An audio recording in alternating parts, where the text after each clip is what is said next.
चलो good afternoon. तो waves करते हैं अभी वेव तुम लोगों को वेव का आइडिया क्या है? पानी में जैसे वेव्स दिखे वो सब, और साउंड वेव्स का आइडिया है, इलेक्ट्रोमैग्नेटिक वेव्स का आइडिया है, थोड़ा थोड़ा पढ़ा है इलेक्ट्रोमैग्नेटिक वेव्स। ओके, तो इन जनरल अभी मैं बोलूँगा कि यहाँ से एक वेव गुजरी, सो मतलब क्या गुजरा? कोई चीज़ गुजरी, क्या गुजरा? पार्टिकल्स गुजरे। देखो मैं एक रस्सी पकड़ता हूँ और सामने मैं लिख रहा हूँ,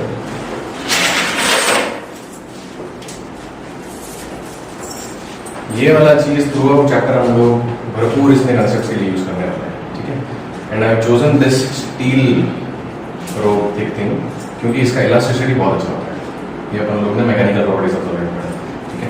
इधर यहाँ पर पैरेलल खींचो उसको, खींचना वो उसमें फिंगर डाल दो, ठीक है, खींचो तो ऊपर रखो। अभी यहाँ पे मैं एक वेव पास कर रहा हूँ, सो दिख रहा है ना? सो मैटर तो ट्रांसफर नहीं हुआ, ये चीज़ अभी भी मेरे हाथ में है, वो उधर है, यहाँ का हर एक पार्टिकल वही सेम पोजीशन पे, वो आगे नहीं बढ़ा है। तो कुछ तो ट्रांसफर हुआ है पर मैटर ट्रांसफर नहीं हुआ है, कुछ तो हुआ है, कुछ तो इधर से इधर गया। क्या गया? एनर्जी गई। यस, एनर्जी गई। अच्छा, कौन सी एनर्जी गई? हम लोगों ने क्या क्या एनर्जीज पढ़ी है? हम लोगों ने काइनेटिक एनर्जी पढ़ी है, पोटेंशियल एनर्जी पढ़ी है।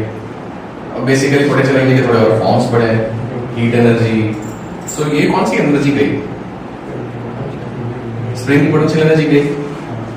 अगर गई तो पोटेंशियल गई, मे बी काइनेटिक गई, मे बी काइनेटिक गई, ठीक है। We'll find out different types of energies यहाँ से पास हो सकती है, ठीक है। खींचो नीचे। अभी देखो यहाँ पे जो भी एनर्जी जा रही है वो डिस्कस करेंगे, जो भी टाइप की एनर्जी जा रही है, पर यहाँ पे एक शेप भी ट्रांसफर हो रहा है। जो दिख रहा है अपन एनर्जी को तो देख कम ही पाते हैं, यहाँ पे एनर्जी को तो हम नहीं देख पा रहे हैं, यहाँ पे हमको एक शेप इधर जाते हुए दिख रहा है, ठीक है। सो ये दिख रहा है यहाँ से। मैं तो क्या कर सकता हूँ, मेरे हाथ में ये पॉइंट है, इस पॉइंट को मैं ऑसिलेट करवा सकता हूँ, इस पॉइंट को मैं अलग अलग तरीके से ऑसिलेट करा सकता हूँ।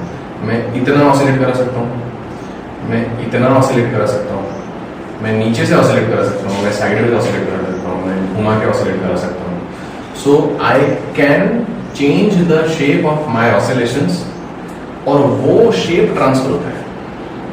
अभी जैसे फर्स्ट एंड फॉरमोस्ट ये सबसे बेसिक ये कि सेंटर से स्टार्ट करो, इक्विलिब्रियम पोजीशन से एम्पलीट्यूड पे जाओ, इक्विलिब्रियम पे negative amplitude, equilibrium, one oscillation complete होता है, जो अपन लोग पूरा ऑसिलेशन वाले चैप्टर में पढ़े, ठीक है। सो वो ऐसे होगा। सो देखना भी, ये वीडियो में मैं स्लो मोशन करके ये वाला सेक्शन करूंगा, बट यहाँ पे तुम लोगों को ध्यान से देखना पड़ेगा।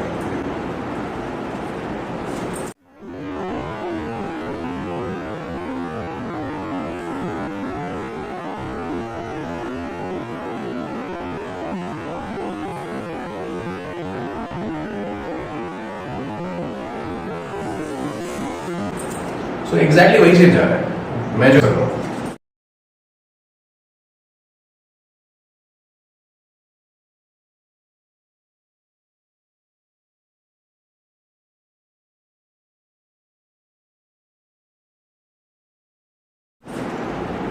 शेप चेंज करते हैं। अभी मैं क्या करूंगा, अभी मैं सिर्फ यहाँ पे जाके इधर रुक जाऊंगा। सो ये भी एक ऑसिलेशन है। हाँ, ऑसिलेशन वाले चैप्टर में हम पढ़ेंगे ये एक ऑसिलेशन होता है, पर मैंने एम्पलीट्यूड से स्टार्ट किया और मैं एम्पलीट्यूड पे खत्म कर रहा हूँ, ठीक है। सो उसमें ना इसका पैटर्न चेंज होएगा, ऐसे प्रोग्रेस कैसे हो, मतलब वहाँ पे नहीं, अपने उधर से, ठीक है। तो अभी नीचे वाला मिसिंग था, देखो स्लो मोशन में तो देखेगा ही, मैं यहीं पे वापस से रुकूंगा ऐसा।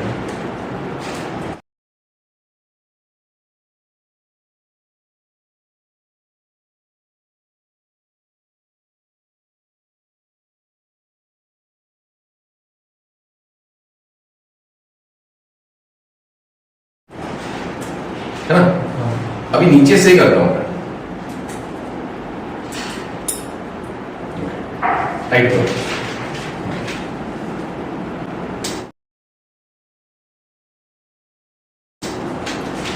वहां से रिफ्लेक्ट होने के बाद कुछ और होता है, फिलहाल यू इग्नोर दैट कि नयन के हाथ में टकराने के बाद वेव का कुछ तो और हो जा रहा है, मैं भले नीचे से कर रहा हूं बट बाद में ऊपर से भी आ रही है, सो फिलहाल इग्नोर दैट, वो लेटर ऑन टॉपिक्स के लिए।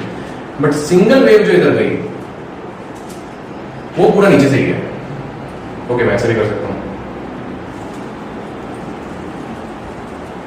यहां पे भी मैं कुछ तो ट्रांसफर कर रहा हूं, ठीक है। सो एक तो शेप्स भी जाता है, ठीक है। अभी छोड़ो, थैंक यू। ये बार बार रिपीट होने वाला है, तो देखने के लिए कि वो क्या है। सो यहाँ पे एक तो कुछ तो शेप ट्रांसफर हो रहा था और वो शेप प्रोड्यूस कर रहा था मैं। So rather I was an external force making a point of the string oscillate. मैं सिर्फ स्ट्रिंग को ऑसिलेट करवा सकता हूं अगर स्ट्रिंग आगे लंबी है और अगर स्ट्रिंग इलास्टिक है। इलास्टिक का मतलब वो शेप चेंज नहीं होने देना चाहता है, पहला प्रॉपर्टी। दूसरा, अगर शेप चेंज हो गया तो वापस अपने ओरिजिनल शेप पे आना चाहता है। तो अगर ये इलास्टिक मीडियम है तो अगर मैं सिर्फ इस पॉइंट को ऊपर लेके गया, बाजू वाला पॉइंट भी इसके साथ ऊपर है, क्योंकि वो इससे दूर नहीं होना चाहता, उसका जो इनिशियल शेप है वो वही शेप रखना चाहता है। और अगर मैंने शेप चेंज कर दिया है तो वो वापस अपने ओरिजिनल शेप पे इसको वापस लेके आना चाहता है। सो मीडियम अगर इलास्टिक है और मैंने मीडियम के किसी एक पॉइंट को ऑसिलेट करवाया तो मीडियम के सारे पॉइंट्स वो ऑसिलेशन फॉलो करने वाले हैं, ठीक है। अभी मैं बोल रहा हूँ मीडियम इलास्टिक है, तो एक इनइलास्टिक मीडियम सोच के देखो, आटा इनइलास्टिक है, ठीक है। तो आटे को अगर ऐसे किया तो ये होने वाला है, नहीं होने वाला है। और रादर बहुत पतला पतला पतला ऐसे नूडल्स बना के तुम कर दोगे तो होगा, क्योंकि उस टाइम में थोड़ी सी इलास्टिसिटी आ जाती है, बट देन अल्टीमेटली वो बीच में कहीं भी टूट जाएगा, स्नैप हो जाएगा, ठीक है। और रबर के साथ ये होने वाला है कि नहीं होने वाला है? नहीं होने वाला है रबर के साथ। एक ऐसा ही स्टील के बदले में यहाँ पे एक रबर होता, इलास्टिक होता, इलास्टिक नहीं सॉरी रबर ही होता, इलास्टिक तो मैं लेमेंट टर्म बोल रहा हूँ। और रबर को ऐसे कर रहे होते तो वो इधर ऐसे ऐसे ही होता रहता, वो ट्रैवल नहीं करता था, ठीक है। सो इफ द मीडियम, जिस मीडियम में मैंने डिस्टर्बेंस प्रोड्यूस किया, मैंने मीडियम में कोई तो पॉइंट को ऑसिलेट करवा दिया, ऑसिलेट करवाने की जरूरी नहीं है, कुछ भी डिस्टर्बेंस प्रोड्यूस कर दो। अगर मीडियम के पास इलास्टिसिटी है तो ये ऑसिलेशन मीडियम अपने आगे हर एक पॉइंट पे लेके जाने वाला है, ठीक है। So the disturbance I am producing, disturbance किसको बोल रहा हूं मैं? The oscillation in any point of the medium I am producing travels, ठीक है। This is wave. So wave is the propagation of disturbance in a medium. Wave का fundamental definition ये है, ये डेफिनेशन आज के डेट में चेंज हो चुका है, बट तुम लोग को एग्जाम में वेव का फंडामेंटल डेफिनेशन ये लिखना है, wave is the propagation, propagation मतलब क्या? ट्रैवल करना आगे, ठीक है। तो wave is the propagation of disturbance in the medium. This is the classical definition of the wave, जो हम लोगों को अभी स्ट्रिंग में दिखा, ठीक है। और जो शेप होगा डिस्टर्बेंस का वो शेप प्रोपोगेट करने वाला है, ठीक है। सो V मतलब source, so source can decide कि वेव कैसी है, वेव का कैरेक्टर कैसा है, वेव का नेचर कैसा है, वो सोर्स डिसाइड करेगा। अभी मैंने जितनी भी यहाँ पे 3-4 शेप्स बनाए हैं वो मैंने स्ट्रिंग की लेंथ के परपेंडिकुलर बनाए। मैं या तो ऐसे किया या हाफ किया या रोटेट किया, ये सारे मोशन स्ट्रिंग के मैंने परपेंडिकुलर किए हैं। मैं स्ट्रिंग की डायरेक्शन में भी ऐसे कर सकता था, वो भी प्रोपोगेट करता था। इन द डायरेक्शन ऑफ स्ट्रिंग में ऐसे करके वापस खींच लेता तो जो बीच में जो डिस्टर्बेंस है वो भी आगे जाता था, ठीक है। सो आई कैन डिसाइड, मतलब source, the source of the wave decides कि वेव कैसी है, वेव का नेचर क्या है। ये वेव का जो नेचर, जो सोर्स डिसाइड कर पा रहा है, think of it as a power, think of it as कि ये एक मैसेंजर है मीडियम, मैं यहाँ पे जो मैसेज मैं जनरेट कर रहा हूँ वो मैसेज आगे ट्रैवल करता है। वो डिपेंड करता है मीडियम कैसा है, अच्छा खासा है कि नहीं। अगर इनइलास्टिक मीडियम होगा तो ये मैसेज बहुत जल्दी मर जाएगा, मैसेज बहुत जल्दी डीके हो जाएगा। अगर सुपर इलास्टिक मीडियम है तो ये मैसेज बहुत दूर तक जाने वाला है, सेम मैसेज बहुत दूर तक जाएगा, मतलब डैम्पिंग नहीं है तो रास्ते में, ठीक है। सो ये प्रॉपर्टी मीडियम की क्या प्रॉपर्टी, डिस्टर्बेंस प्रोपोगेट करवाता है मीडियम के तुम एक पॉइंट के ऑसिलेट कराओ, वो बाकी सारे पॉइंट्स खुद ही ऑसिलेट करवाता है। ये प्रॉपर्टी को यूज किया जा सकता है मैसेजेस ट्रांसफर करने के लिए, मैसेजेस ट्रांसफर करने के लिए। अभी समथिंग एज सिंपल एज कि भाई मैं एक टनल के अंदर गया हूँ, या फिर मैं ये चीज यूज होती है डीप सी डाइविंग में यूज होती है। मैं डीप सी डाइविंग के लिए गया हूँ या एक टनल के अंदर गया हूँ, तो एक रोप हमारे साथ लेके जाता है और नीचे वहाँ पे तुम नेटवर्क फोन वोन पे कुछ नहीं है, वो तो भूल जाओ। तो नीचे ऐसा होता है कि भाई तुम्हारा ये हो जाएगा तो इस रोप को खींच लेना, तुम्हारे काम हो जाता है। या अगर तुमको कुछ अगर अटक गए हो तो आवाज तो हमारे तक आने नहीं वाली, तो रोप को खींच लेना। अगर तुम एक बार खींचते हो तो हम ये समझेंगे, तुम 2 बार खींचते हो तो हम ये समझेंगे, ऐसे करके। तो वो मीडियम यूज कर रहा है अपना मैसेज ट्रांसफर कराने के लिए, ठीक है। तो आज के डेट में ये सिस्टम बहुत सॉफिस्टिकेटेड हो चुका है। हम लोग जो फोन से बात कर रहे हैं, हम लोग डिस्टर्बेंस प्रोड्यूस कर रहे हैं, वो डिस्टर्बेंस प्रोपोगेट करता है, ट्रैवल करता है मीडियम में, डिफरेंट मीडियम में ट्रैवल कर सकता है वो फिर सामने वाले को सुनाई जो दे रहा है वो उसका इंस्ट्रूमेंट डिस्टर्बेंस प्रोड्यूस कर रहा है, ठीक है। So when you are thinking of wave, basic यही सोचो कि हमने कुछ तो डिस्टर्बेंस जनरेट किया है। आई डोंट मीन हमने सिस्टम को डिस्टर्ब किया है। When I am saying disturbance generate करना मतलब सिस्टम का एक स्टेडी स्टेट था कुछ, तो मैंने उसमें कुछ चेंजेस लाए, मैं उसको डिस्टर्बेंस बोल रहा हूँ बार बार। मैंने सिस्टम के स्टेडी स्टेट आराम से बैठा है, खुद का जो सराउंडिंग के हिसाब से ग्रेविटी फॉलो कर रहा है, टेम्परेचर चेंज होगा तो वो भी गर्म होगा, वो फॉलो कर रहा है। मैंने आर्टिफिशियली उसमें कुछ चेंजेस लाए, I am calling that a disturbance. वो सिस्टम, वो मीडियम अगर इलास्टिक है तो वो जो मैंने डिस्टर्बेंस क्रिएट किया वो लेके जाने वाला है बहुत दूर तक, ठीक है। So a wave is propagation of disturbance in the medium. Disturbance एक लेमन टर्म है, so we should write propagation of energy in the medium। मेरे को कुछ तो एनर्जी देनी पड़ी ना वो डेफिनेट शेप क्रिएट करने के लिए, और मैं जिस स्टाइल में एनर्जी दी वो स्टाइल भी कैरी होगा। मैंने सपोज 5 जूल एनर्जी यूज किया, सामने वाले को सिर्फ ये नहीं पता चलेगा कि 5 जूल यूज किया, सामने वाले को ये भी पता चलेगा कि 5 जूल किस तरह यूज किया है। 5 जूल से उसने वो ऊपर लेके गया या ऊपर नीचे दोनों लेके गया है। In fact, if I am skilled enough, I can write letters string के अंदर, है कि नहीं? अगर मेरे को इसमें V लिखने आता है, अगर मैं इतना स्किल हूं, मैं ऐसे करके एक V शेप जनरेट किया तो वो V शेप ट्रैवल करेगा, है कि नहीं? कोई इसमें प्रॉब्लम नहीं, ठीक है।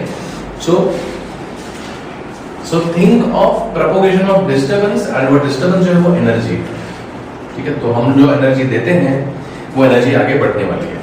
अभी ये जो मैंने तुमको एक फॉर्म बताया, ये बहुत क्रूड फॉर्म है, बहुत पुराना फॉर्म बताया। अभी अगर हम जो बातें कर रहे हैं, जैसे कि मैंने बोला हेलो, तो मैंने जो हेलो बोला वो मैकेनिकल डिस्टर्बेंस है। मेरा जो वोकल कॉर्ड्स है वैसे फ्लैप कर रही है तो हेलो निकला।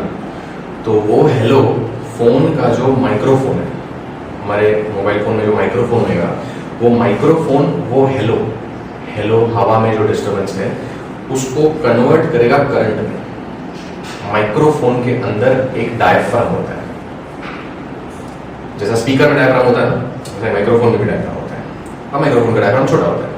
सो वो डायफ्राम क्या कर रहा है, अब ये डायफ्राम के अंदर लगी हुई है वायर्स गोल गोल, मैं जो बोल रहा हूँ उसकी वजह से डायफ्राम ऐसे रहेगा, ऊपर नीचे डिस्टर्ब होने वाला है।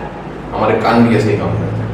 जब भी मैं कुछ बोल रहा हूँ तो तुम्हारे जो ईयर ड्रम्स जिसको बोलते हैं, तो ईयर ड्रम्स ऐसे हैं, ऐसा एक ईयर ड्रम है, और मैं जो बोला वो इधर हिट करता है, इधर हिट करता है। एक्चुअली हमें बोन्स होती हैं यहाँ पे, मेलियस, इनकस, स्टेपीज, 3 बोन्स हैं इधर। तो हम जो बोल रहे हैं ना वो लिटरली यहाँ पे ऐसा हथौड़ा पड़ रहा है, तो जितना बढ़ेगा तो अंदर वो मेम्ब्रेन ऐसे अंदर बार होती है, और मेम्ब्रेन की ये बाजू फ्लूइड है, तो मेम्ब्रेन ऐसे होगी तो वो फ्लूइड में वो डिस्टर्बेंस पहुंचता है। वो फ्लूइड हमारे इधर है, इधर एग्जैक्टली मेरे ये 2 पॉइंट्स के इंटरसेक्शन पे, कान के अंदर और ये पॉइंट पे अंदर वहां पे फ्लूइड है। वो फ्लूइड में नीचे बाल है, तो बाल नहीं नर्व्स हैं, बट उनको बोलते हैं हेयर्स ऑफ इनर ईयर, तो ये वाली है वो नर्व्स हैं, नर्व एंडिंग्स हैं। तो नर्व एंडिंग्स डिटेक्ट करती है क्या डिस्टर्बेंस है और वो हमारे ब्रेन में मैसेज पहुंचता है। So our hearing is also electromagnetic. Brain में जो नर्व कंडक्शन हो रहा है वो इलेक्ट्रिसिटी के थ्रू हो रहा है। सो वी हेयर इलेक्ट्रोमैग्नेटिकली, और हमारा जो मैसेज जो ट्रांसफर हो रहा है वो भी इलेक्ट्रोमैग्नेटिक ट्रांसमिशन है। ठीक है, so what is really detected at the other and, energy is detected at the other and. ये जो मैं पहले जो ए शेप या वी शेप जनरेट करने की बात करूं, हाँ वो तो हो ही रहा है, पर जब ये हम बात कर रहे हैं, ये जो मैं अलग अलग आवाजें निकाल पा रहा हूं वो एनर्जी जनरेट कर रहा हूं मैं, और वो हमारे कान सेंस कर रहे हैं उस एनर्जी को। E इक्वल्स टू HF, ये इलेक्ट्रोमैग्नेटिक एनर्जी हुई, या फिर E equals to half KA², ये ऑसिलेशन की एनर्जी है। ठीक है, टू कीप थिंग्स सिंपल, शुरू में मैं सिर्फ ये मैकेनिकल वाला बात करूंगा। ठीक है, वो इलेक्ट्रोमैग्नेटिक एंड वो थोड़ा लेटर करेंगे। सो ये हटा देता हूं। So E equals to half KA², हम ये जनरेट कर रहे होते हैं और ये आगे ट्रैवल करता है मीडियम में। ठीक है, तो ये एम्पलीट्यूड पूरा अपने ऊपर डिपेंड करता है। अभी टिपिकली हम पढ़ने तो यही वाले हैं, टिपिकली हम ये पढ़ने वाले हैं एक ऑसिलेशन करवाया, वो मीडियम में कैसे पढ़ा है, बट देन तुम ये कर सकते हो। So this is the second most frequent thing you will study. सबसे ज्यादा ये पढ़ने वाले, सेकंड मोस्ट फ्रीक्वेंट ये पढ़ने वाले। इसको ऐसे लग रहा है आधी wave, but we call it a full wave only. So it is only amplitude on one side of the medium, either up or down or left or right, ये दोनों करवा दिए। मीडियम ऐसा है, यहाँ पे सिर्फ मैं इधर लेके आया, इधर आके रुक गया, मैं नीचे गया नहीं, इसको पल्स बोलते हैं। So pulse is disturbance only on one side of the medium, ठीक है, not on both the sides. ठीक है, बट ये फुल वेव ही है। देखो हाफ वेव की तरह तुम सोच सकते हो, बट लिखना मत, क्योंकि हाफ वेव नहीं है, फुल वेव ही है। ओके,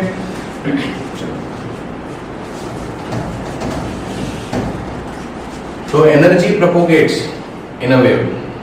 अभी ये मैं बार बार बोल रहा हूँ पुराना डेफिनेशन है, पुराना डेफिनेशन है, क्योंकि जब ये वेव्स एंड ऑल की स्टडी शुरू हुई थी तब इलेक्ट्रोमैग्नेटिक वेव्स थे ही, मतलब हमने डिस्कवर नहीं किए थे तो शुरू से, बिग बैंग के बाद से इलेक्ट्रोमैग्नेटिक वेव्स तो नहीं। पर जब ये वेव्स पढ़ना शुरू किया तो उन्होंने एक्चुअली स्ट्रिंग्स पकड़ के ही शुरू किया। अभी धागे में क्या हो रहा है, फिर धागे के टाइप चेंज करते गए तो वेव्स का टाइप भी चेंज होते गए, तो तभी मीडियम की बहुत जरूरत पड़ती थी। इनफैक्ट मीडियम की जरूरत नहीं होती है कुछ कुछ वेव्स को, कुछ कुछ वेव्स मीडियम बिना भी आगे बढ़ जाती हैं। ये बात पता चली इलेक्ट्रोमैग्नेटिक वेव्स के बाद। James Clerk Maxwell was the first person जिसने बोला कि मीडियम की जरूरत वेव के लिए हमेशा नहीं है, तो मीडियम का नेसेसिटी तुम निकाल सकते हो एक वेव के डेफिनेशन में से। वेव को आगे बढ़ना है तो मीडियम चाहिए, नॉट ऑलवेज ट्रू, बट कुछ वेव्स मीडियम के बिना नहीं बढ़ सकती हैं, कुछ वेव्स मीडियम के बिना बढ़ सकती हैं। जेम्स क्लार्क मैक्सवेल ने सारा इलेक्ट्रोमैग्नेटिक थियरीज बहुत सारी कंबाइन करके ये प्रूव किया था कि लाइट इलेक्ट्रोमैग्नेटिक वेव है। तो लोग बोले कि अच्छा ठीक है, तुम बराबर बोल रहे हो, लाइट इलेक्ट्रोमैग्नेटिक वेव है, प्रूव कर दिया तुमने, पर अब ये तो बताओ कि अगर लाइट इलेक्ट्रोमैग्नेटिक वेव है तो सन से, अलग अलग स्टार से, हमारे अर्थ पे लाइट आगे से रहेगी, बीच में क्या है? वो प्रूव हो चुका था कि लाइट इलेक्ट्रोमैग्नेटिक वेव है, और तब तक वेव का पुराना डेफिनेशन चल रहा था। तो बहुत कंफ्यूजन था कि बीच में मीडियम क्या है अर्थ के बाहर। तो नाम दे दिया था हाइपोथेटिकल ईदर, कि भाई बीच में एक हाइपोथेटिकल मीडियम है, हो गई, उसका नाम ईदर दे दिया। सो ये इनिशियल डेज जब भी न्यू टाइप की वेव्स शुरू होने वाली थी।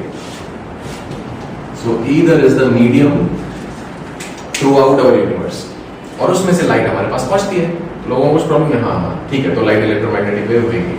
बट लेटर ऑन रिलेटिविटी के कुछ एक्सपेरिमेंट्स किए गए और उसमें इधर डिस्कार्ड हो गया, इधर है ही नहीं, इधर नहीं मिला। एक एक्सपेरिमेंट था, अगर इधर होता तो वो एक्सपेरिमेंट सक्सेसफुल होता, वो एक्सपेरिमेंट फेल हो गया। एक स्पेसिफिक एक्सपेरिमेंट था लाइट की स्पीड निकालने का। लाइट की स्पीड अर्थ पे, हम लोग यहाँ पे खड़े हैं इंडिया में, तो इंडिया में लाइट की स्पीड क्या है जो सन से आ रही है, और यूएस में लाइट की स्पीड क्या है जो सन से आ रही है। तो ये एक एक्सपेरिमेंट था, वो एक्सपेरिमेंट की डिटेल्स में हम लोग नहीं जा रहे हैं, बट वो एक्सपेरिमेंट फेल हुआ एक्चुअली। होप ये किया था कि दोनों जगह लाइट की स्पीड डिफरेंट निकलने वाली है, क्योंकि इधर है ना, इधर तब लोग ने मान लिया था हाँ इधर है, पर लाइट की स्पीड सेम निकली। यूएस में भी सेम निकली, यहाँ पे भी सेम निकली। अच्छा, यूएस वाले और इंडिया वाले एक्सपेरिमेंट साथ साथ में नहीं कर रहे थे। कैसे हुआ कि आज एक एक्सपेरिमेंट किया इंडिया वाले ने, फिर रात को किया experiment, different times of the day में किया और different months of the year में किया।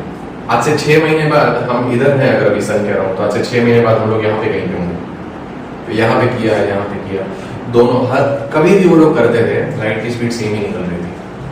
तो उन्होंने ऐसे सोचा कि भाई जब भी हम लोग अगर ऐसे घूम रहे हैं, हम इधर हैं और हम ऐसे घूम रहे हैं, तो लाइट ऐसे निकल रही है सन से और हम अप्रोच कर रहे हैं लाइट को, तो लाइट की स्पीड कुछ तो निकलनी चाहिए, c1 निकलनी चाहिए।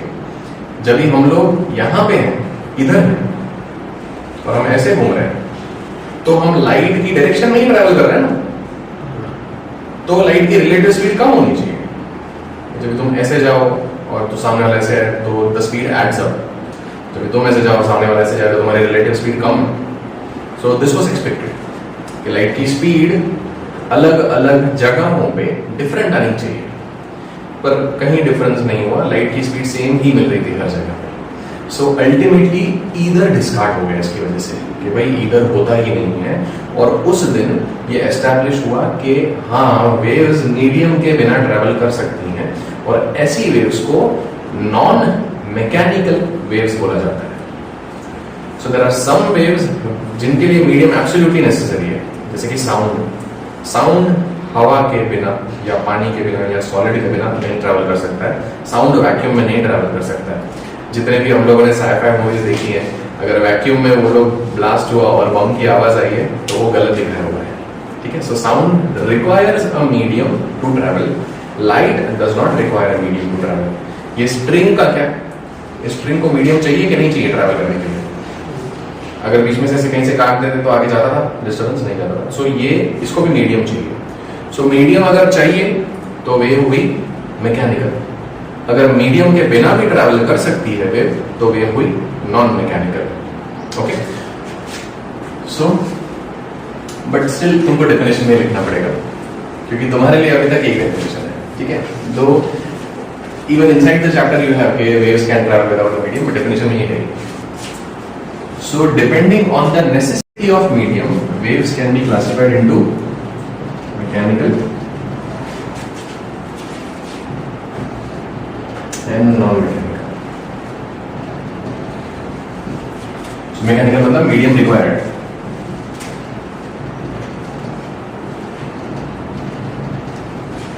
Mechanical not required. Mechanical waves का एग्जाम्पल है waves on string, ये जो अपने स्ट्रिंग पे कर रहा है,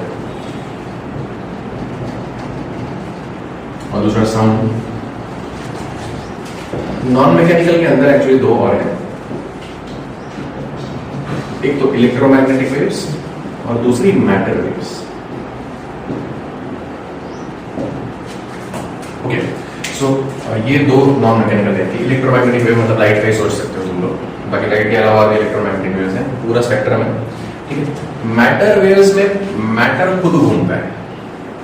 सो वो एग्जांपल अभी भी स्टैंड्स के, वो जो एक रो वाला, एक असेंबली वाली लाइन पड़ी है और तुम धक्का मारते हो किसी को, अगर तुम धक्का मार रहे हो तो वो मैकेनिकल वेव है, वो तुम आगे वाले पर्सन को नहीं मार रहे हो। तुम्हारा एम है, तुम असेंबली लाइन में लास्ट में खड़े हो और तुम्हारा एम है कि फर्स्ट पर्सन को धक्का लगना चाहिए, तो तुम अपने आगे वाले पर्सन को धक्का दे देते हो, और इवेंचुअली फर्स्ट पर्सन को मिलेगा, वो गिर जाएगा, ठीक है। तो वो मैकेनिकल वेव है। बीच में से अगर 2-3 लोग हट जाते हैं तो वेव वहीं पे स्टॉप हो जाएगी। सो वो मैकेनिकल वेव का एग्जाम्पल है। इलेक्ट्रोमैग्नेटिक वेव मतलब एक्चुअली धक्का नहीं देना, किसी को तुम आगे बोल दो उसको धक्का मार, तो एक्चुअली वो साउंड के थ्रू ही बोला है तुम लोगों ने, ठीक है। सो ये नहीं बोलते, हम लोग बोलते कि जब भी मैं लेजर ऑन करूं तभी तो आगे वाले को धक्का मार देना, तो तुम लोग ऐसा लेजर लाइट से उसको इशारा दे रहे हो, उसको मीडियम नहीं चाहिए। सो इलेक्ट्रोमैग्नेटिक वेव है। अगर तुम खुद जाके आगे जाओ और धक्का मार के वापस आओ तो वो मैटर वेव है। सो मैटर वेव में मटीरियल खुद वेव की तरह घूमता है, ठीक है। मैटर वेव का एग्जाम्पल है इलेक्ट्रॉन का motion, around your atom, around the nucleus.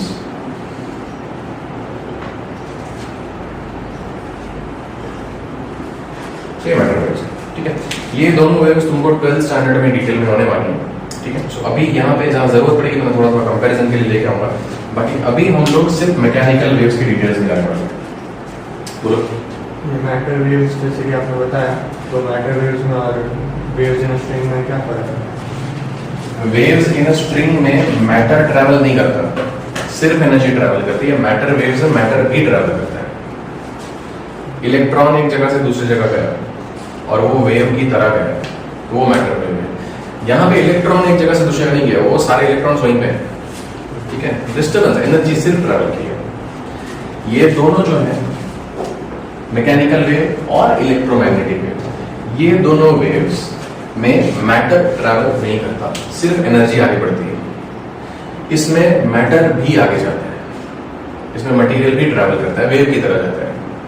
Okay, सो ये एक क्लासिफिकेशन की हम लोगों ने मीडियम की नेसेसिटी के हिसाब से, मीडियम की जरूरत है या नहीं है उसके हिसाब से। एक और क्लासिफिकेशन है डिस्टर्बेंस के डायरेक्शन के हिसाब से।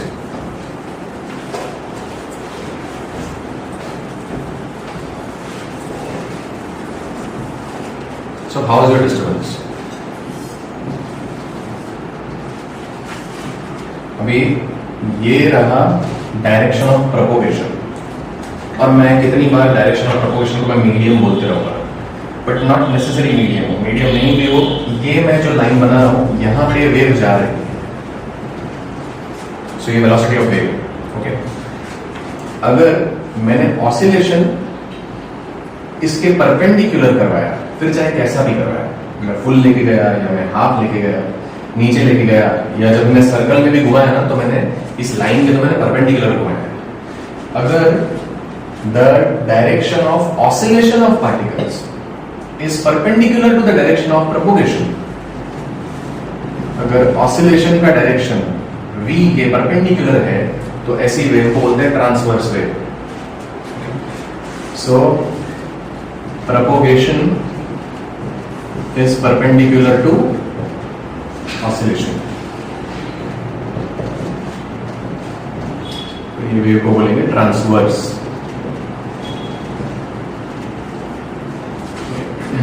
For example light transverse wave है। दूसरा क्या हो सकता है? Direction of oscillation is in the direction of propagation, वही लाइन पे हो, ठीक है। So I won't say parallel, it can be parallel, it can be anti parallel, in fact it is both. तो ये वेव ऐसे जा रही है और पार्टिकल्स भी ऐसे ऑसिलेट कर रहे हैं। सो ये वाला पार्टिकल इधर ही ऐसे ऑसिलेट कर रहा है, ये वाला पार्टिकल इधर ऑसिलेट कर रहा है, ये वाला पार्टिकल इधर ऑसिलेट कर रहा है, ये इधर ऑसिलेट कर रहा है। ऐसी वेव को बोलेंगे हम लोग लॉन्जिट्यूडिनल, जहां पे propagation is parallel to oscillation,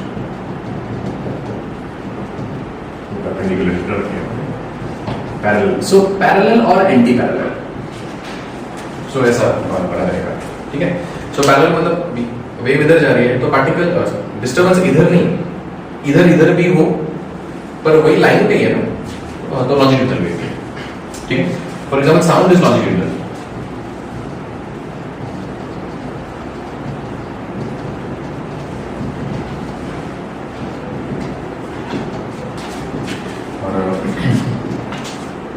इसका एक और पॉपुलर एग्जांपल है ग्रेविटी या gravitational waves. Actually gravitational waves के दोनों नेचर है। Gravitational waves are hypothesized to have both. So gravitation wave ऐसे भी ट्रैवल करती है, ऐसे भी ट्रैवल करती है। दूसरा अर्थक्वेक जब भी आता है ना तो उसको सेismic वेव्स बोलते हैं। तो सीस्मिक वेव्स भी दोनों तरीके की होती हैं। अर्थक्वेक में लॉन्जिट्यूडिनल डिस्टर्बेंस भी होता है, सॉरी ट्रांसवर्स डिस्टर्बेंस भी होता है और लॉन्जिट्यूडिनल डिस्टर्बेंस भी होता है, ठीक है। सो ये कंबाइंड है। सो कंबाइंड एग्जांपल एक है ग्रेविटी और अर्थक्वेक। अर्थक्वेक वेव को साइज्मिक वेव्स बोलते हैं या सीस्मिक वेव्स बोलते हैं। ठीक है, तो ये ट्रैवल कैसे कर रही है उसके हिसाब से सिंपल इनफ, कुछ डिटेल्स में इसके नहीं जाते अपने। अभी आते हैं अपन लोग प्रॉपर एक वेव के प्रॉपर्टीज में। जब अपने वेव पढ़ रहे हैं तो अपन को करना क्या है, क्या पढ़ना है वेव का, कैरेक्टरिस्टिक्स पढ़नी है, नॉलेज, इक्वेशंस किस चीज का बना है, अच्छा एनर्जी का। अब एनर्जी का सॉर्ट बना हुआ है हाफ के स्क्वायर, तो हाफ के स्क्वायर होने वाली है, eventually going to find out the energy of the wave is the energy of the oscillation. Okay, तो एनर्जी का एक इक्वेशन बनेगा, फिर भी बनाएंगे अपन लोग। तो वेव का इक्वेशन बनाना है तो अपन को कोई भी न्यू चीज का जब इक्वेशन बनाने की कोशिश कर रहे होते हैं फिजिक्स में, यू हैव नोटिस्ड कि हम लोग मोशन से स्टार्ट करते हैं। एक मोशन का इक्वेशन आ जाए तो फिर उसके हिसाब से अपने को फिर फोर्स का, एक्सेलरेशन का, एनर्जी का, मोमेंटम का, बाकी कोई भी प्रॉपर्टी का इक्वेशन मिलने लग जाता है। तो यहाँ पे भी अपन वही करने वाले हैं। मोशन में भी फर्स्ट अपन स्टार्ट कर रहे होते हैं डिस्प्लेसमेंट से। डिस्प्लेसमेंट का इक्वेशन पता होगा, मतलब अपन को एक ऐसा इक्वेशन बनाना है जो अपन को पता सके कि अब वेव कहाँ पहुंची है और वो वेव में क्या हो रहा है, कहाँ है, ऊपर है वो वेव का पार्टिकल, ऊपर है, नीचे है, बीच में है, कहाँ है, और वेव खुद कहाँ है। सो इन चीजों के बीच में एक रिलेशन बनाना है, डिस्प्लेसमेंट का रिलेशन बनाना है। ठीक है, सो ये स्टार्ट करता है। ओके, कुछ पूछना है? ग्रेविटेशनल वेव्स ट्रैवल कैसे करती है? ग्रेविटेशनल वेव्स कैसे ट्रैवल करती है? So what do you mean, medium चाहिए कि नहीं चाहिए? मतलब ग्रेविटेशनल वेव्स में बताया मीडियम की जरूरत नहीं। So gravitational wave is a non mechanical wave. मतलब कोई मैटर है हाँ। तो उसमें से निकल के ग्रेविटेशन नहीं, मैटर में से नहीं निकलती है, वो मैटर के डिस्टर्बेंस में से निकलती है। तो अगर मैटर बहुत रैपिडली मूव करने लग गया तो निकलेगी, अगर मैटर डिस्ट्रॉय हो गया तो निकलेगी। डिस्ट्रॉय बाय डिस्ट्रॉय का मीन अगर ब्रेक हो गया सडनली, जैसे कि फॉर एग्जांपल एक ट्विनिंग स्टार का सिस्टम है। सो ट्विन स्टार्स होते हैं, मतलब दो स्टार्स के सेंटर में कुछ नहीं है, दोनों स्टार्स अपने ही सेंटर ऑफ मास के अराउंड घूम रहे हैं ऐसे करके। सो वो उनकी अगर स्पीड कम हो गई, कुछ तो इवेंट हुआ, उनकी स्पीड दोनों में से किसी एक की भी अगर स्पीड कम हो गई तो वो घूमते घूमते ऐसे घूमते घूमते मिल जाएंगे एक दूसरे में। जब एक दूसरे में मिलेंगे तो वो दोनों ही एक दूसरे का स्ट्रक्चर टोटली बिगाड़ने वाला है, बेसिकली स्टार टूटने वाला है। तो जब टूटता है तो उसका मास में बहुत सारे चेंजेस आते हैं। I am not saying mass destroy होता है, आई एम सेइंग मास का डिस्ट्रीब्यूशन चेंज हो जाता है। अगर पहले एक जगह पे होगा तो वो मास बिखर जाता है इधर उधर। तो बहुत बड़ा अगर कोई मास में चेंज इवेंट हो तो ग्रेविटेशनल वेव्स प्रोड्यूस होती हैं। एक्चुअली नॉट नेसेसरी, मैं जब ये हाथ भी मूव कर रहा हूँ ना तो भी ग्रेविटेशनल वेव प्रोड्यूस हो रही है, पर वो बहुत वीक होती है। ग्रेविटेशन का देखो कांस्टेंट है अपना g 10⁻⁻11, और हमारे मास के आगे तुम वो लगा दो तो भी 10⁻10 या -11 ऐसा ही कुछ आने वाला है। तो ग्रेविटेशनल वेव अगर थोड़ी सी डिटेक्ट भी करनी है, बहुत बड़े मास में सडन चेंजेस होने चाहिए तो डिटेक्ट भी होगी। कुछ साल पहले डिटेक्ट हुई है फर्स्ट एवर ग्रेविटेशनल वेव्स, उसके पहले सिर्फ थियरी थी ग्रेविटेशनल वेव्स। कुछ साल पहले डिटेक्ट हुई है LIGO, LIGO, पढ़ना है, देखना यूट्यूब पे, बहुत सुपर चीज़ है LIGO। वो दो साइंटिस्ट थे, उन लोगों ने एक ऐसा एक अरेंजमेंट बनाया है, एक ऐसा डिटेक्टर बनाया है जिसमें ग्रेविटेशनल वेव्स डिटेक्ट हो सकती थी। पर उनको ऐसे, मतलब वो टीम को खुद को भी विश्वास नहीं आया जब डिटेक्ट हुई। उनको लगा कि हमारा इंस्ट्रूमेंट में गड़बड़ है, ग्रेविटेशनल वेव्स नहीं डिटेक्ट हो सकती, ऐसे कैसे होगी ऐसे करके। सो दे रीचेक्ड, वापस से सब इवैल्यूएशंस किए एंड दे फाउंड कि वो ग्रेविटेशनल वेव डिस्कवर कर ली, पहली बार देख लिया उन्होंने, ऐसे करके डिटेक्ट हो गई थी। उसके लिए उनको नोबेल प्राइज मिला ग्रेविटेशनल वेव्स डिटेक्ट करने के लिए। सो इलेक्ट्रोमैग्नेटिक वेव्स तो हम लोग को ऐसे दिख रही है, लाइट देख रहे हैं ना हम लोग, हीट सेंस कर रहे हैं, वो सब इलेक्ट्रोमैग्नेटिक वेव्स तो नहीं, बट ग्रेविटेशनल वेव डिटेक्ट करने के लिए बहुत बड़ा डिस्टर्बेंस चाहिए। सो सपोज एक ब्लैक होल ने एक प्लैनेट को अंदर ले लिया, एक स्टार को अंदर ले लिया, और वो अभी जब ब्लैक होल ने पूरे स्टार को अंदर ले लिया तो जहाँ पे पहले स्टार का जो मास था वो नहीं रहा है अभी वो स्टार जो है वो ब्लैक होल का पार्ट बन चुका है। ठीक है, सो अभी हम ब्लैक होल नहीं कर रहे हैं, ये स्टार जो गायब हुआ अपनी जगह से ब्लैक होल के अंदर चले गया, वहां पे पहले बहुत स्ट्रॉन्ग ग्रेविटी थी, अब नहीं है वो जगह पे। तो वहां पे ग्रेविटी का एब्सेंस वो भी प्रोपोगेट करेगा। फॉर एग्जाम्पल मैंने और नैन ने ये रोप पकड़ के रखा था स्टील का, अगर मैं यहाँ से छोड़ देता रोप तो भी तो एक डिस्टर्बेंस होता ना, वो भी तो ट्रैवल करता आगे, है ना। मैं ऐसे सिस्टमैटिक डिस्टर्बेंस प्रोड्यूस करूँ जरूरी नहीं है। मैं रैंडम, मेरे को यहाँ से किसी झटका लग गया या मेरे हाथ से छूट गया, वो भी तो उसको पता चलेगा ना मैंने छोड़ दिया, भले वो देख नहीं रहा उसी, क्योंकि वहां से भी वो नीचे चले जाने वाला है।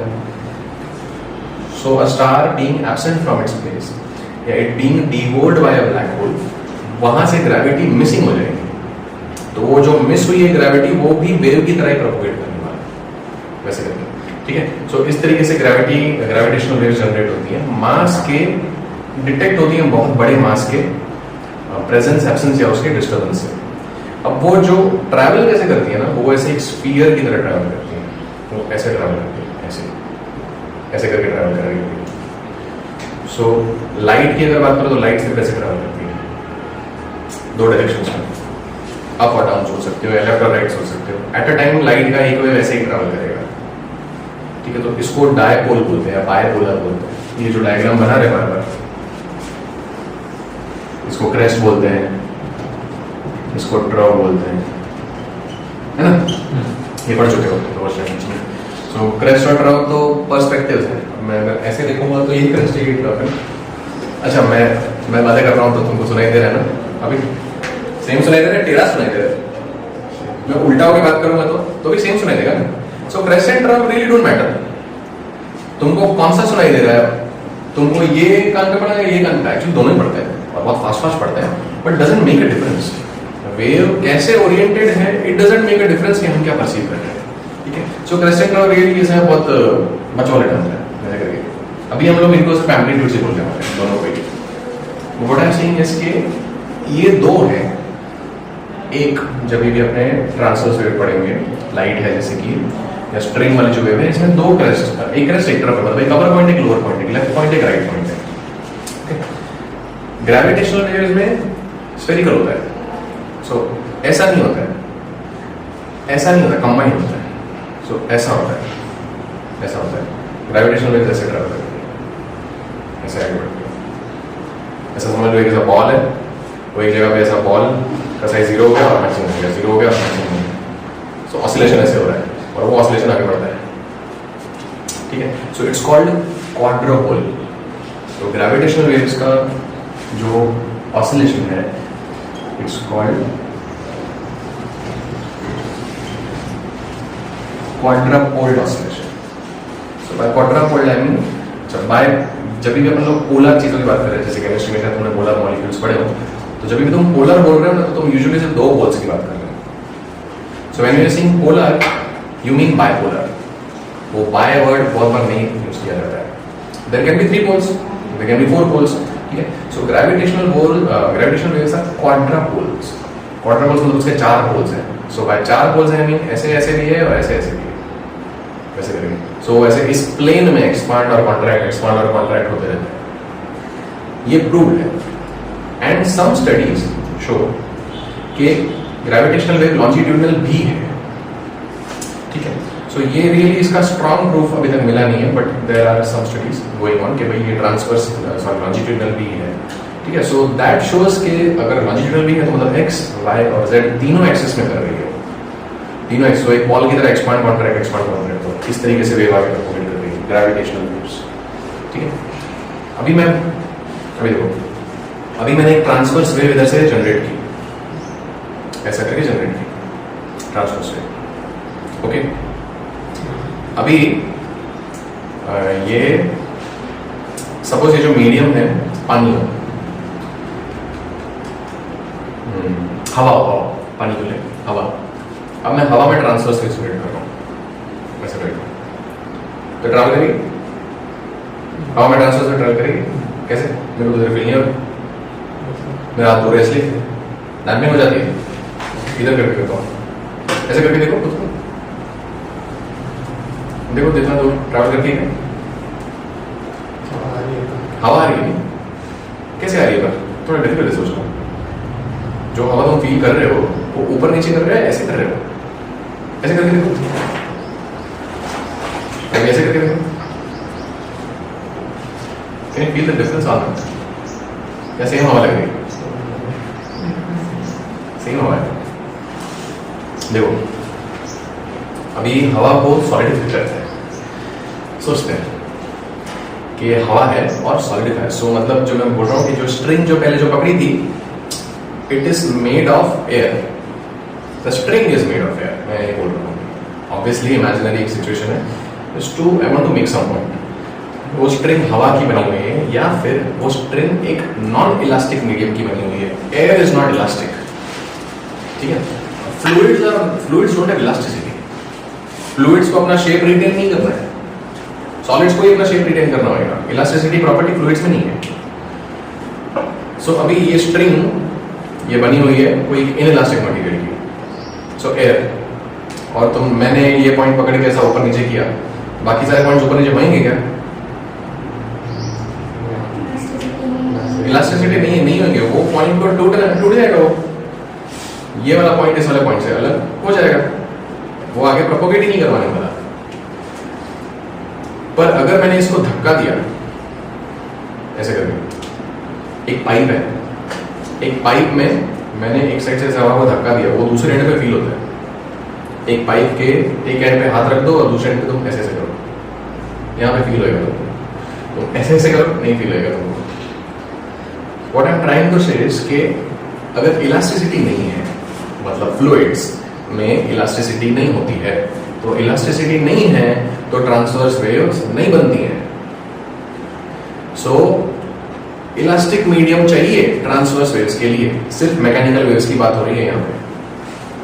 इलास्टिसिटी चाहिए ट्रांसवर्स वेव के लिए, लॉन्जिट्यूडनल वेव्स के लिए इलास्टिसिटी नहीं चाहिए यार। अगर वो ट्रेडिशनल टर्म्स में इलास्टिसिटी नहीं चाहिए, मतलब फ्लूइड्स में ट्रांसवर्स मैकेनिकल वेव्स नहीं जा सकती।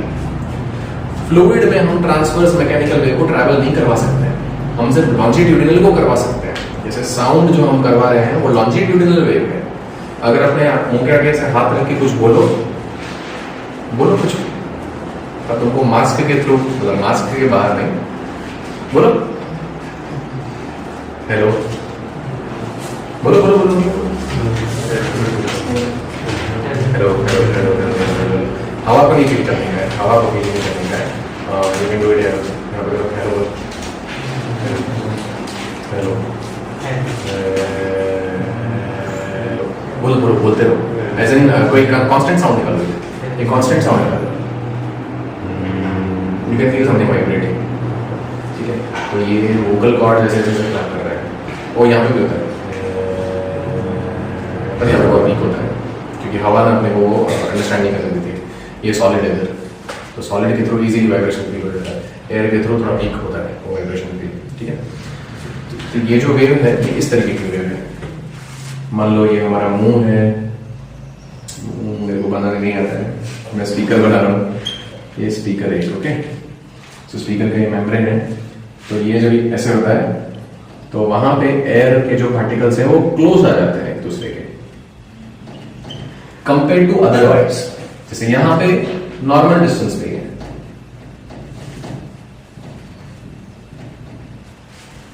इस रीजन में क्लोज आ गए क्योंकि धक्का लगा इनको।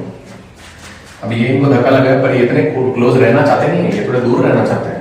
तो क्या होगा, ये आगे वाले जो पार्टिकल्स हैं ये आगे चले जाएंगे, तो फिर ये इधर से हट के इधर आ जाएंगे, और ये भी यही करेगा, ये वापस अपने नॉर्मल डिस्टेंस पे आना जाएंगे। इन्होंने आगे वाले को धक्का लगा दिया, तो अभी ये क्लोज आ गया और ये नॉर्मल हो गया, इनके बीच का डिस्टेंस पहले से ही हो गया। तो इन साउंड वेव डेंसिटीज डिफरेंट हो जाती है, डिफरेंट जगहों की डेंसिटीज डिफरेंट हो जाती है, लोकल चेंज हो जाता है डेंसिटीज में, ठीक है। सो जहां पे डेंसिटी कम है वो एरिया को बोलते हैं रेरिफैक्शन, ठीक है, और जहां पे डेंसिटी ज्यादा है उसको बोलते हैं कंडेंसेशन। तो साउंड वेव में या इन जनरल कोई भी लॉन्जिट्यूडिनल वेव में रेरिफैक्शन एंड कंडेंसेशन आगे बढ़ते हैं।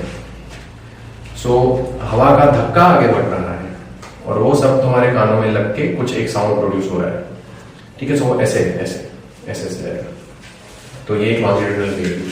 तो लॉन्जिट्यूडनल, सो हवा फ्लूइड है, एयर, सो फ्लूइड में लॉन्जिट्यूडनल वेव ही ट्रैवल कर सकती हैं, ट्रांसवर्स वेव नहीं कर सकती। फ्लूइड में ट्रांसवर्स वेव ट्रैवल नहीं कर सकती है, फ्लूइड में इस तरीके की वेव ट्रैवल नहीं कर सकती है, सिर्फ इस तरीके की कर सकती है। ओके, क्यों? क्योंकि फ्लूइड्स के पास इलास्टिसिटी नहीं है, फ्लूइड अपने चेंज इन शेप को रेजिस्ट ही नहीं करेगा। तो अगर एक कोई पॉइंट ऊपर जाता है तो जाए, हाँ, पर धक्का है, धक्का को तो रेजिस्ट करेगा, वो प्रेशर को तो अपोज करने वाला है, ठीक है। So fluid does not resist shear, shear strain नहीं होता है फ्लूइड्स में, कंप्रेशन होता है, कंप्रेसिव स्ट्रेन होता है, सो कंप्रेसिव स्ट्रेन होता है, इसकी वजह से लॉन्जिट्यूडनल वेव्स ट्रैवल करेंगी, ट्रांसवर्स वाली वेव्स ट्रैवल नहीं करेंगी। Is it very clear? Non mechanical कर सकती है, हम यहाँ पे सिर्फ मैकेनिकल वेव्स की बात कर रहे हैं, सो नॉन मैकेनिकल को तो मीडियम ही नहीं चाहिए।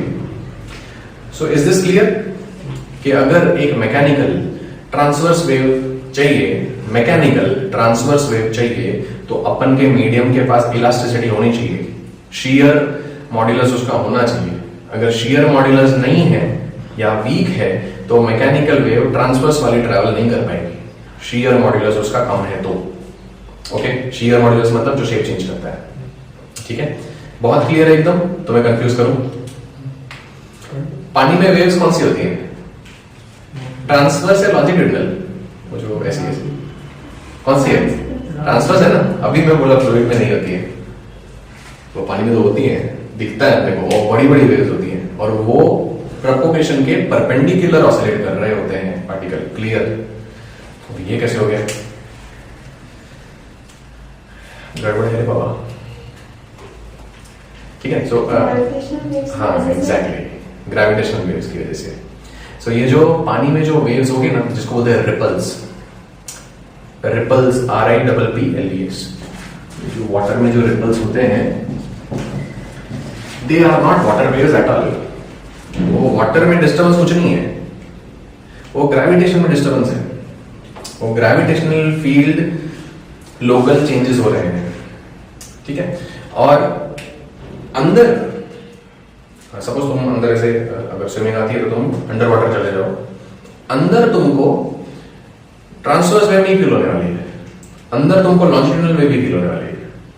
तुम ऊपर खड़े हो तो तुमको ट्रांसवर्स वेव फील होगी। That is because of this only, partly due to gravitational differences and partly due to condensation and rarefaction. के अंदर क्या हो जाता है, जहां पे सपोज कोई एक शिप चली है, बहुत बड़ी सी शिप कहीं से पास हुई है, तो वो वहां पे लोकली जहां पे दब रही है ना, वहां पे लोकली कंडेंस करके जाएगी, तो ये कंडेंसेशन रारेफैक्शन ट्रैवल करेगा। अब जहां पे कंडेंसेशन है तो वो पार्टिकल्स इधर भी आना चाहेंगे, सिर्फ आगे नहीं, वो इधर भी आना चाहेंगे, अब वापस गिर जाएंगे, इलास्टिसिटी नहीं है, वापस इधर आ जाएंगे, ठीक है। सो those are called ripples.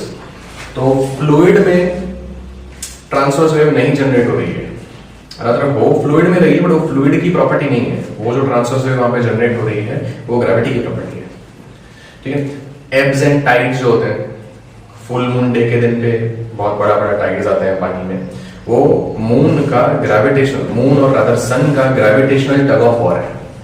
Moon पानी को अपनी तरफ खींचना चाहता है, सन भी पानी को अपनी तरफ खींचना चाहता है, पर अभी मून फुल मून डे है तो मून ज्यादा खींचेगा पानी को अपनी तरफ, ऐसे करके। रादर मून और सन नहीं, मून और अर्थ कैसा है, इधर अर्थ है, इधर सन है, इधर मून है, तो वो नो मून डे है, अमावस्या।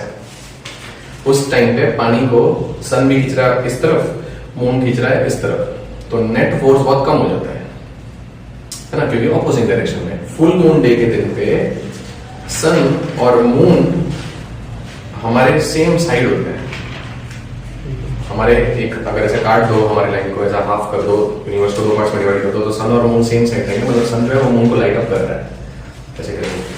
तो अभी पानी पे उन दोनों का नेट फोर्स जो है वो बढ़ जाएगा, क्योंकि the angle is less than 180 degree, है ना। सो नेट फोर्स इंक्रीज हो जाता है, उसकी वजह से पानी का लेवल ऊपर ऊपर उठ जाता है। So we are seeing gravitational phenomenon, we are not seeing fluid phenomenon. हम लोग ग्रेविटी में चेंजेस ऑब्जर्व कर रहे हैं, जो पानी ऊपर उठ रहा है उसकी वजह से, ठीक है। सो पानी में वेव्स होते हैं, यस होते हैं। और वो ट्रांसवर्स भी होते हैं, यस होते हैं, बट उसकी वजह से नहीं, that is not fluid. In fact वो दिन पे हमारी हवा एटमॉस्फेयर भी ऊपर खींचा हुआ होता है, बट हमको दिखता पानी है, हम एक्सपीरियंस पानी को कर पाते हैं ऐसे करके, ठीक है। ओके, सो आज इतना ही रखें, ठीक क्वेश्चन बनाओ, इतना ही रखते हैं।